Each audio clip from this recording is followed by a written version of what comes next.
Hey everyone, welcome back to the channel and another video on the Trek checkpoint. It's that time. It's not 4 to 6 weeks later after the last kind of catch up check-in with the checkpoint. It's actually about 2.5 months, and so I've decided to do things a little bit different today, because normally what I do is I go out for my ride, get sidetracked, end up going a bit further, run out of time, and then can't actually record anything. So today I'm about 4k from home. As you'll see, this is pretty typical for me so far, apart from when I've headed up to Derbyshire and kind of been riding the old railway lines and the bridleways and what have you. Sort of out of the door, relatively close to home, it tends to be woodlands and a few sort of cycle trails, that type of thing. But yeah, this is pretty much it. And even where the sort of canal paths, old railway lines, cycle paths, that type of thing, inevitably they're covered by trees. And so right now, because this is the early to middle part of November, everywhere's covered in leaves. So there we go. There's a couple of things that I wanted to just sort of talk through today. One is around the Garmin mount and GoPro mount that I've switched to and the reasons why. And then the other thing you'll see in a second is compared to at least my last video, which was the sort of ride review, that I have also switched back to the stock wheels. I've kept the upgraded or changed, depending on your perspective, tyres, and so far getting on all right with them. And probably the last thing to say just before we look at the bike is I've probably put in about 25 hours, maybe closer to 30 hours now. So I've done a couple of I've done one 60 mile, one nearly 70 mile, and then other than that I've kind of been doing sort of 30 to 40 mile rides on this bike, and it's pretty much worked out so far as I expected. So my road bike at the moment, my good sort of summer road bike, is currently off the road, which is a bit of a shame. Poor planning on my part, but that's a whole other story, because the weather's actually been pretty mild here, and it's been relatively dry, so I probably would have been able to get a few more road miles in. TT bike is kind of going through a bit of a tune-up as well, and so really my choice at the moment is either Zwift, which has been pretty much the Monday to Friday thing, and then at the weekends I've been riding the checkpoint, which, actually thinking back to one of my earlier videos, was kind of the plan. I guess I expected it to be weather forced by now. That's not really been the case. Having said that, apart from the only thing I am missing about kind of riding a good road bike on the road is you get a hell of a lot of miles done in a much shorter space of time, but it is what it is. And because of some of the rides that I've been doing on the checkpoint as well, I have found myself actually on the road, and it hasn't been all that bad. If I compare the experience back to when I had my Divergent, that was on a one by, and it was just, it was older tech, it was an older bike, far more sluggish than this. That was painful to ride on the road, but actually this has not been too bad, provided it's just a few miles at a time. So enough waffle, let's just get into it. And first of all, let's just get this out of the way. So before I kind of zoom out and talk around a couple of other things to do with the bike, this is a Blendr mount that Bontrager produce that fits with this particular stem, which is a Bontrager Pro stem, I think it's called.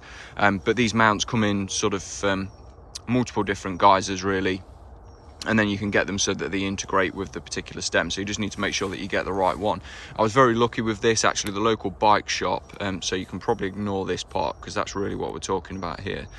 So the local bike shop actually had one of these that was out of the packaging and going pretty cheap, which was a stroke of good luck, because I'd been eyeing them up and they were kind of £20, £25, something like that, which for a piece of plastic just with this GoPro style mount on it felt a bit hefty. So I managed to pick that up for less than £10, which was good. They do come in different styles as well, so this is just a single with the kind of lower mount. You can get a dual as well, which I guess then has a piece that kind of comes off here with a similar style mount, which I probably could have gone for The only thing is I do like to mount my GoPro in this way here, so that it's sort of out the front, away from any cables, anything like that, and then that way you get a real sort of clean image. You haven't got anything kind of going on with the bike. You'll notice in my earlier videos that the mount that I had on, and this is part of the reason for changing it, is that you could quite often see my right hand, just sort of the outskirts of it, and yeah, I never really liked that. So back to this mount. The reason for changing it, what I actually had on here was a mount here that sort of bolted into the faceplate here, and it had longer sort of screws, longer bolts, so that it sat out and away. I've had a handful of those really over the years, and what I've found is, particularly off-road, is it can, like due to the vibrations, it can kind of eat into the mount, and then what ends up happening is you have to sort of over tighten one side then to make sure that it stays in position. As a consequence, it ends up slightly off center, but really all you're doing over that time then is just kind of eroding away at the metal, or in some cases they are plastic. So I decided to go for this in the hope that it was sturdier. And then what I did do then, instead of going for the Bontrager sort of official Garmin mount, is I actually picked this up off of AliExpress. So it's a aluminium GoPro mount, Garmin mount, sorry. And the reason I did this is because I couldn't find one that Bontrager did that had the GoPro mount and Garmin mount all on the same sort of piece there. So yeah, that's the reason for switching across. But so far this has probably been on now for about 10 hours, and it's sturdy, it's not shifted at all. So I think I've probably finally got my setup here for the front end, with the Garmin in. It's just trying to do this now with one hand. It does go in nice and sturdy. There you go, and then clips in and holds it pretty firm. So yeah, pretty pleased with that. Otherwise, yeah, so I switched to the stock wheels. So these are Bontrager something or other. What does it say on there? Can't actually read that because of how dirty the bike is, but yeah, these are the stock wheels anyway. And you'll recall that in my earlier video I said that my plan was, at some point when the weather got a little nastier, that I was going to switch over to these wheels anyway. That was always my intention, to really run these wheels, at least during the winter. I'll see in the summer if I decide to maybe go for some nicer wheels, but that's many months away. So far these have been all right, actually. I think they actually ride better than those horrible Vision deep section carbon wheels that were on anyway. They were harsh on the road, so I even made that comment. When you take them off road, they were even worse. They were just horrible wheels, but I had them hanging around. But yeah, so far these seem okay. They've as I say, they've probably been on now for about 10 hours. Some pretty rough stuff in there as well, and they seem to have stayed true. In terms of the tubeless setup, very easy. Obviously an element of that is to do with the tyres. In fact, a big portion of that is to do with the tyres, which do blow up very easy, especially when you've got a compressor.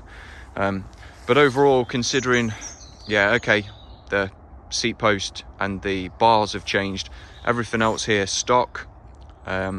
Obviously the left hand crank arm has got that power meter integrated with it. I'll probably just talk around that as well.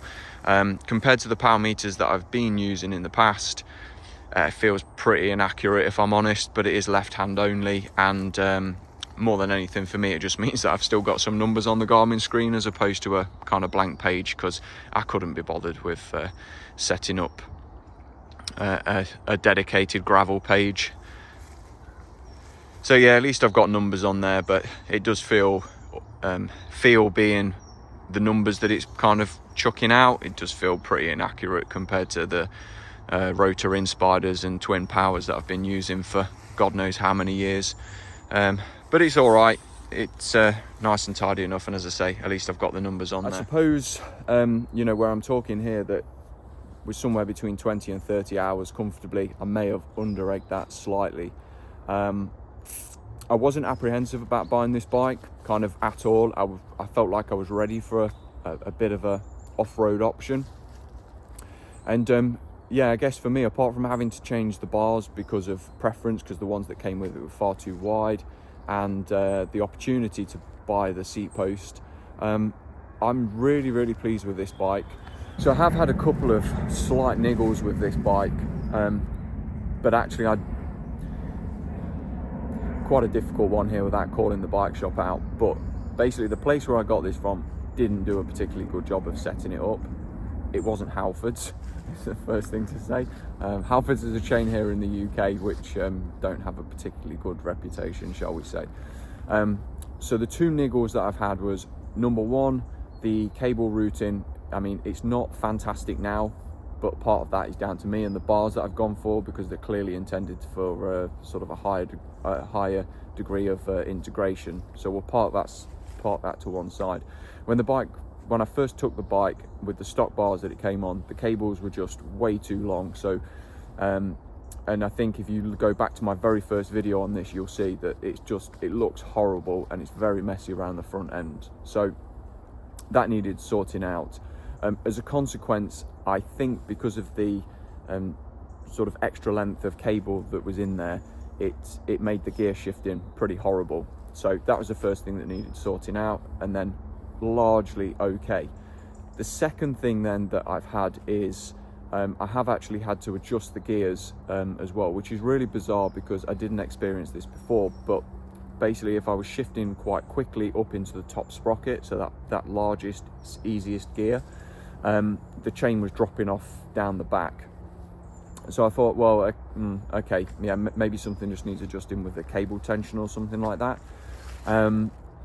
Even though I'd not touched it, but you know, you hear about cable stretch, which is a bit of a myth, and a whole other story. But actually that didn't solve the problem.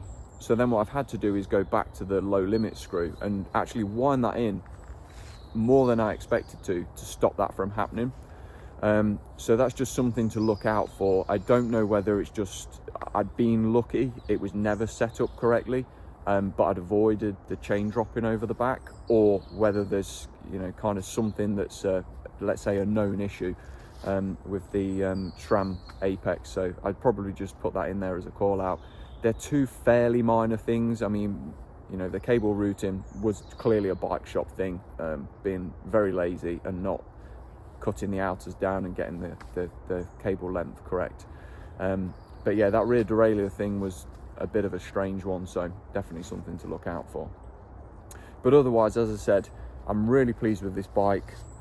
We are just sort of at the end of autumn, coming into the early part of winter, and yeah, from the time that I've spent on the bike here since probably first time going out middle of August up to this point, then I still stand by it's going to be a decent companion through the shittier months, and I still think that I will use the bike as well during the spring and the summer period as well, just for something different, particularly when you know, really start ramping things up from a TT and sort of road riding perspective.